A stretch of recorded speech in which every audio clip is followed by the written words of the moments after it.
بسم اللہ الرحمن الرحیم۔ السلام علیکم ناظرین، آپ یوٹیوب چینل دیکھ رہے ہیں، میں عمران خان ہوں۔ سب سے پہلے پاکستان کی اور افغانستان کی ہم بات کریں گے۔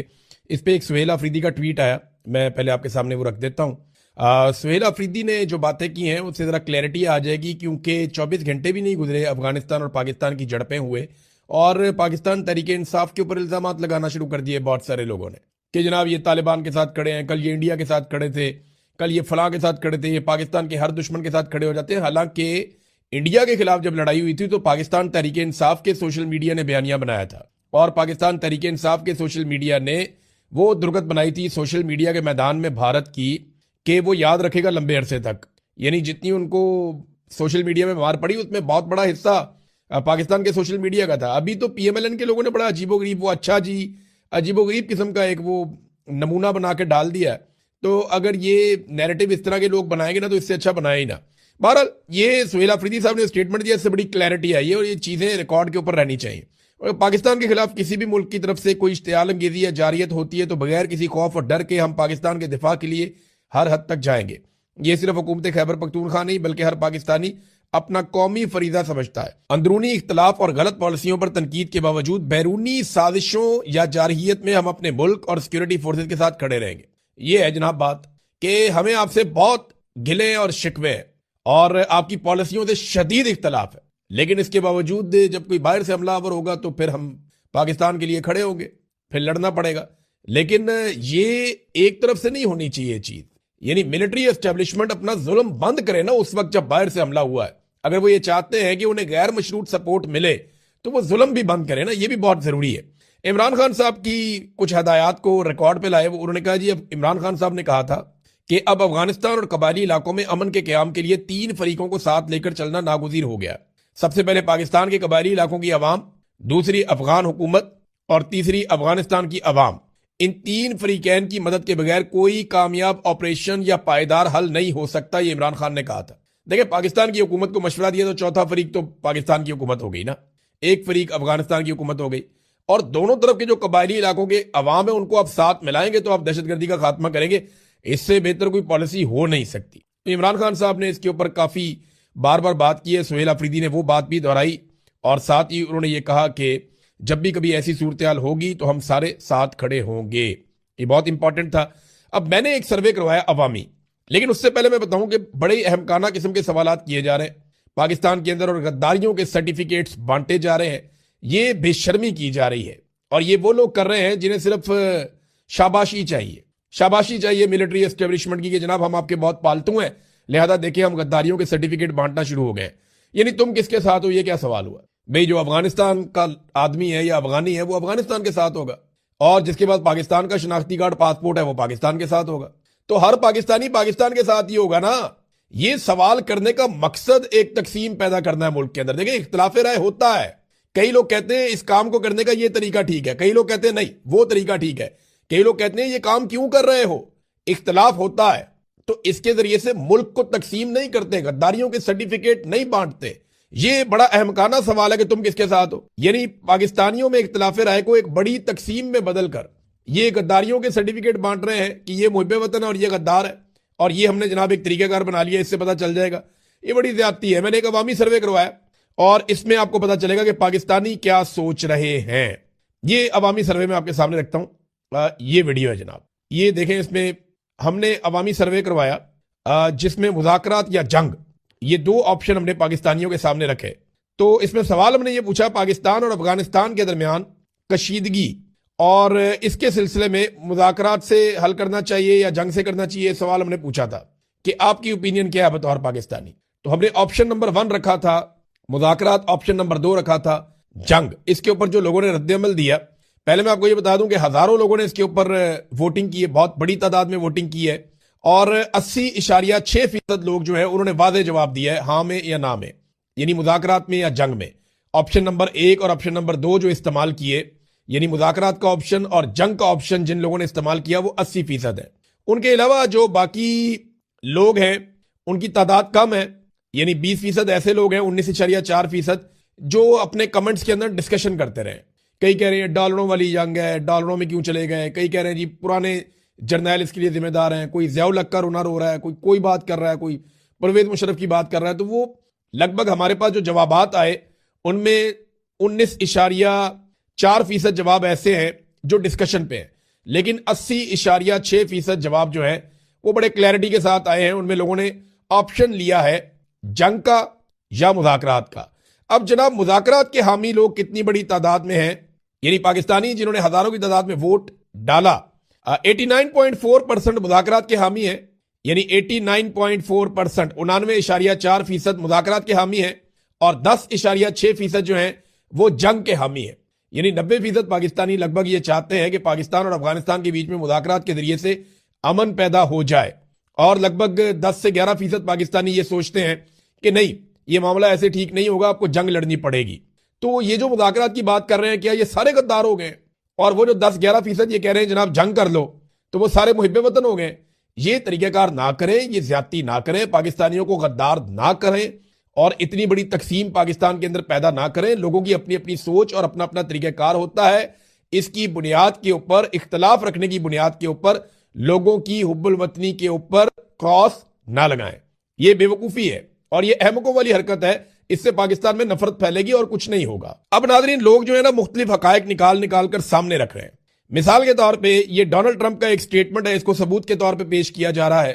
یہ جو پرانا سٹیٹمنٹ ہے ڈونلڈ ٹرمپ کا، جس میں ڈونلڈ ٹرمپ نے کہا تھا کہ افغانستان سے ہم بگرام ایئر بیس لیں گے، ان سے ہتھیار لیں گے، اور یہ ان کی خواہش تھی، اور اس کے سلسلے میں انہوں نے کہا تھا اقدامات ہوں گے۔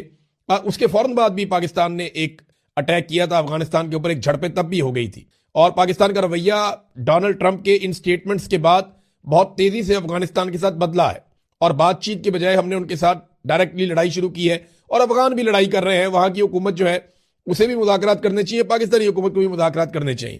ڈونلڈ ٹرمپ نے جو موجودہ لڑائی ہوئی ہے اس میں خوشی کا اظہار کیا ہے، اور امریکہ پاکستان کے ساتھ کھڑا ہوا ہے اس لڑائی میں۔ میں اس کی مثال آپ کو دے دیتا ہوں۔ ایلیسن ایم ہوکر جو ہیں، یہ انڈر سیکرٹری ہیں یونائٹڈ سٹیٹس کی پولیٹیکل افیئرز کی، اور انہوں نے ایک سٹیٹمنٹ دیا ہے کہ پاکستان کے فارن سیکرٹری سے میری بات ہوئی ہے، اور جو نقصان ہوا پاکستان کا افغانستان کے ساتھ لڑائی میں اس کے حوالے سے، اور ہم سچویشن کو مانیٹر کر رہے ہیں کلوزلی، اور اس کے علاوہ انہوں نے کہا جی پاکستان کو اپنے دفاع کے حوالے سے ہم پوری سپورٹ دے رہے ہیں طالبان کے حملوں کے خلاف۔ تو امریکہ جو ہے وہ اس صورتحال میں پاکستان کے ساتھ کھڑا ہو گیا ہے، اور ڈونلڈ ٹرمپ سے جب اس حوالے سے سوال کیا گیا تو ڈونلڈ ٹرمپ نے کہا، یعنی خوشی کا اظہار کیا، یعنی شاباش والا انداز تھا ان کا، انہوں نے تعریف کی فیلڈ مارشل کی اور شہباز شریف کی، انہوں نے کہا پاکستان اچھا کر رہا ہے، مداخلت نہیں کروں گا۔ تو تھوڑے دن پہلے نا کچھ لوگ کہہ رہے تھے کہ طالبان کے ساتھ اسرائیل مل گیا، وہ ایک آرٹیفیشل انٹیلیجنس کی ویڈیو بنی ہوئی تھی، اس ویڈیو کی بنیاد کے اوپر پاکستان کے بہت سارے دانشور، بہت سارے صحافی، ویسے آرٹیفیشل انٹیلیجنس بھی ایسی چیز ہے، ایسی آڈیو ویڈیو مکس کرتے ہیں پتہ ہی نہیں چلتا، بعض اوقات بندہ پھنس جاتا ہے، مجھے غلط فہمی ہو جاتی ہے، لیکن کچھ چیزیں ہوتی ہیں کامن سینس میں آتی ہیں کہ یار یہ تو ہو ہی نہیں سکتا۔ تو وہاں پہ اسرائیلی وزیر اعظم کے کھاتے میں طالبان ڈال دیے افغانستان کے، انہوں نے کہ یہ ملے ہوئے ہیں آپس میں، اور وہ کہہ رہے ہیں ان کو سپورٹ کریں گے۔ اور اب جو نیتن یاہو ہیں، ان کے بڑے جو ہیں ڈونلڈ ٹرمپ، وہ پاکستان کو سپورٹ کر رہے ہیں، تو وہ دانشور اب اس بارے میں کیا کریں گے اور کیا کہیں گے؟ سوال تو یہ پیدا ہوتا ہے نا، اب بتائیں نا، اب وہ اس بارے میں کیا کہتے ہیں۔ تو ٹرمپ کی جو خواہش ہے اس کے بعد پاکستان اور افغانستان کے حالات زیادہ خراب ہوئے۔ پاکستان کو بیرونی خواہشات کی بجائے اپنے اندرونی معاملات کی طرف توجہ دینی چاہیے۔ یہ ایک وارفیئر انالیسز، ایک امریکہ کا پورا ایک سسٹم ہے، اور اس کے اندر کافی لوگ انالیسز کرتے ہیں۔ انہوں نے یہ بتایا کہ ایک ایٹمی قوت کو کبھی بھی باہر سے ایسا خطرہ نہیں ہوتا جو اندر سے ہوتا ہے، تو پاکستان کو اپنے اندرونی معاملات میں کام کرنا ہوگا۔ ایک تو انہوں نے وجہ بتائی کہ ڈونلڈ ٹرمپ کی خواہش کی تکمیل ہے، دوسرا انہوں نے کہا جی کہ یہ جو لڑائی ہے اس کے پیچھے پاکستان کے اندر معاملات بڑے غیر مقبول ہو چکے ہیں، جو رجیم اس وقت پاکستان کے اندر کام کر رہا ہے تو وہ عوام کو اپنے پیچھے کھڑا کرنا چاہتے ہیں۔ پھر انہوں نے کہا جی اصل مسائل سے یہ پاکستان بھٹک رہا ہے، اندرونی خامیاں پاکستان کو اپنی دور کرنی پڑیں گی، دہشت گردی کو پاکستان کے اندر سے اس کا خاتمہ کرنا پڑے گا۔ مراد سعید نے ایک مرتبہ پھر ریکارڈ سیدھا کر دیا، اور یہ ریکارڈ آپ سارے جانتے ہیں کہ یہ ہے کیا۔ یعنی مراد سعید نے ایک مرتبہ نہیں، کئی مرتبہ یہ بات پہلے بھی بتائی ہے، ایک مرتبہ پھر انہوں نے بتایا کہ نومبر 2021 میں عسکری قیادت کی جانب سے وزیر اعظم اس وقت کے عمران خان صاحب اور کابینہ ارکان کو پاکستانی طالبان المعروف دہشت گرد، المعروف خوارج، المعروف فطرت الہندوستان کی آباد کاری کا منصوبہ پیش کیا گیا، جس کی کابینہ ارکان نے بھرپور مخالفت کی، اور وزیر اعظم نے ایسے کسی بھی منصوبے پر عمل درآمد سے صاف انکار کر دیا۔ جون 2022 میں عمران خان کی حکومت کے خاتمے کے بعد پی ڈی ایم کی کٹ پتلی حکومت کے سامنے عسکری حکام کی جانب سے وہی پلان دوبارہ پیش کیا گیا۔ کیا پدی اور کیا پدی کا شوربہ، فوری طور پہ اس کی منظوری دے دی گئی۔ جون 2022 میں عسکری حکومت کی جانب سے افغانستان وفد بھیج کر طالبان، المعروف دہشت گرد، المعروف الخوارج، المعروف فتنۃ الہندوستان کی آباد کاری کے منصوبے پر عمل درآمد کا آغاز کر دیا گیا۔ ایسے پاکستان میں دہشت گرد لائے گئے اور اس کے بعد اب انہی دہشت گردوں کی وجہ سے افغانستان کے ساتھ پاکستان کی لڑائی ہو رہی ہے، اور انہی دہشت گردوں نے پاکستان کے اندر ناک میں دم کیا ہوا ہے۔ اب کوئی اس عسکری قیادت کو، جنرل باجوہ کو، جنرل فیض کو، جنرل ندیم انجم کو بلا کے اکاؤنٹیبل کرے گا کہ بھئی تم لوگ کیوں پاکستان کے اندر ان دہشت گردوں کو لے کر آئے؟ General Bajwa I C U میں پڑا ہے، وہ باتھ روم میں گر کے لیٹرین میں ان کے سر کو چوٹیں لگ گئی، پتہ نہیں کیا ہو گیا ان کا، سمجھ ہی نہیں آ رہی۔ کچھ لوگ کہتے ہیں کہ پتہ نہیں جان بچے گی، کچھ لوگ کہتے ہیں جی خطرے سے باہر ہے۔ دوسرا جنرل فیض ہے، وہ جناب گرفتار ہے، اور جنرل ندیم انجم اس کے بارے میں بھی کوئی آئیڈیا نہیں ہے کہ اس کے ساتھ کیا ہوگا۔ لیکن یہ تین لوگ تھے فیصلہ ساز۔ اب یہ بتائیں جناب کہ انہوں نے جو فیصلے کیے ہیں ان کے نتیجے میں پاکستان یہاں تک پہنچ گیا۔ پاکستان کی حکومت نے کچھ کلیم کیے ہیں افغانستان کی حکومت کے خلاف، یعنی اس کو ایک رجیم چینج آپریشن کے طور پہ بھی دیکھا جا رہا ہے کہ افغانستان کے اندر رجیم تبدیل کر دیا جائے، طالبان کی حکومت ختم کر کے کوئی اور عوامی حکومت بنا دی جائے۔ اب اس میں جو پاکستانی حکومت کہہ رہی ہے وہ یہ کہہ رہی ہے کہ یہ زبردستی طاقت کے ذریعے سے مسلط شدہ ظالم لوگوں کا ٹولہ ہے، اور عوامی رائے کے خلاف زبردستی ان کو مسلط کیا گیا ہے۔ وہ انسانی حقوق کی وہاں پہ پامالیاں کر رہے ہیں اور اسلام کی غلط تشریح کر رہے ہیں، عورتوں کے حقوق بھی غصب کیے جا رہے ہیں، بہت ساری برائیاں ان کے اندر نکالی۔ لیکن میں جب وہ پڑھ رہا تھا نا تو مجھے لگ رہا تھا وہ پاکستان کی بات کر رہے ہیں، یعنی اسلام کی غلط تشریح تو پاکستان میں بہت ہوتی ہے۔ ایسا لگتا ہے سارا کا سارا جو آیات ہے قرآن پاک کی وہ پاکستان تحریک انصاف کے خلاف اتری ہوئی ہیں۔ وہ جب بار بار پاکستان تحریک انصاف کو ایڈریس کرتے ہوئے کوئی نہ کوئی آیت سنا دی جاتی ہے اور یہ کہا جاتا ہے کہ جناب یہ دیکھیں یہ فتنے ہیں، یہ کہا جاتا ہے جی یہ تو ڈیجیٹل دہشت گرد ہے، یہ تو یہ ہے، یہ تو وہ ہے، تو وہ تو غلط تشریح تو یہاں بھی ہوتی ہے پاکستان میں بدقسمتی سے، اور ایک اسپیسیفک ایریا نکال کے اپنے مخالفین کو ٹھوک دیا جاتا ہے۔ پھر عورتوں کے حقوق، بھئی مارک بلوچ کہاں پہ گرفتار ہے، بیبو بلوچ کہاں پہ گرفتار ہے، یاسمین راشد صاحبہ کہاں پہ گرفتار ہے، سنم ان کی بہن جو ہے فلک جاوید یہ کہاں پہ گرفتار ہے؟ مجھے یہ بتائیں نا، یہاں پہ جو بشرا بی بی ہیں وہ کہاں پہ گرفتار ہے؟ عمران خان کی بہنوں کے ساتھ ظلم کون سے ملک میں ہو رہا ہے؟ خواتین کو سڑکوں کے اوپر کس ملک کے اندر گھسیٹا جا رہا ہے، مارا جا رہا ہے؟ کس ملک کے اندر بڑے پیمانے پہ خواتین کو گرفتار کیا گیا ہے؟ ختیجہ شاہ کے ساتھ کس ملک کے اندر زیادتی ہوئی ہے؟ مجھے بتائیں نا، طیبہ راجہ کو کس ملک کے اندر گرفتار کیا گیا ہے؟ بے شمار اور خواتین ہیں، عالیہ حمزہ صاحبہ ہیں، عائشہ بھٹا صاحبہ ہیں، بے شمار خواتین ہیں، میں نام لیتا جاؤں گا تو یہ پورا ویلاگ اس میں گزر جائے گا۔ تو یہ ظلم تو پاکستان میں ہو رہا ہے خواتین کے ساتھ، یہ افغانستان کے اندر تو نہیں، پاکستان میں رپورٹ ہوا ہے، تو یہ تو ظلم یہاں بھی ہو رہا ہے۔ پھر انسانی حقوق کی بدترین پامالیاں پاکستان کے اندر ہو رہی ہیں، یورپی یونین بھی کہہ رہا ہے، اقوام متحدہ بھی کہہ رہا ہے، اور عالمی رپورٹیں بھی کہہ رہی ہیں، اور پاکستان کے اندر ساری رپورٹیں یہی کہہ رہی ہیں۔ پھر عوامی رائے کے خلاف زبردستی مسلط ہے، یہ بھی برطانیہ کی حکومت نے بھی ایک رپورٹ جاری کر دی ہے۔ سب کہہ رہے ہیں کہ پاکستان کے اندر جو رجیم ہے یہ زبردستی مسلط کیا گیا ہے فارم 47 کے اوپر، یہ ان کی حکومت بنتی نہیں ہے۔ پاکستان تحریک انصاف حکومت بنانے کی پوزیشن میں تھی، وہ الیکشن جیتے ہیں، حالانکہ ان کے ساری لیول پلینگ فیلڈ ان سے چھین لی گئی، پھر بھی وہ الیکشن جیتے ہیں۔ تو جب پاکستان کی حکومت یہ الزامات افغانستان کی حکومت پہ لگا رہی تھی تو ایسا لگ رہا تھا کہ یہ سارے الزامات جو ہیں یہ پاکستانی حکومت اپنے اوپر لگا رہی ہے، اور واقعی یہ بات ٹھیک ہے۔ اب ناظرین، امریکہ نے ایک ٹریول ایڈوائزری جاری کر دی ہے ان جھڑپوں کے بعد جو پاکستان اور افغانستان کے بیچ میں ہوئی ہیں، اور ایک سیکیورٹی الرٹ جاری کیا ہے کہ پاکستان کے اندر جناب اس وقت زیادہ سفر نہ کریں اور اپنی حفاظت کریں امریکنز۔ ابھی دیکھیں نا، معاملہ یہ ہے کہ اس طرح کے حالات ہوں گے تو کون سرمایہ کاری لے کر آئے گا؟ باقی ممالک بھی اس طرح سے پریشانی کا شکار ہے کہ پاکستان میں دہشت گردی کے واقعات بڑھ رہے ہیں، پاکستان کی افغانستان کے ساتھ جنگ چل رہی ہے۔